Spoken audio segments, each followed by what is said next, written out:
Have you ever asked yourself, where does my time go?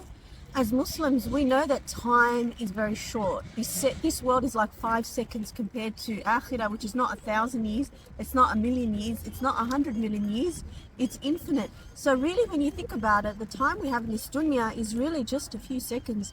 So it's really important for us to be aware of, how am I spending my 24 hours every day, which I'm going to be accountable to Allah subhanahu wa ta'ala, aside from the gifts He's given us, but how we are actually spending our time. So in my book, this is really the focus of all the activities, and why the importance of accelerating our ability to maximize how we develop ourselves, our character, our mind, our emotions, our spiritual life, which is obviously the sum total of everything. So get on board, grab my book, and you'll get amazing resources for how you can really improve the way you are using your time, inshallah.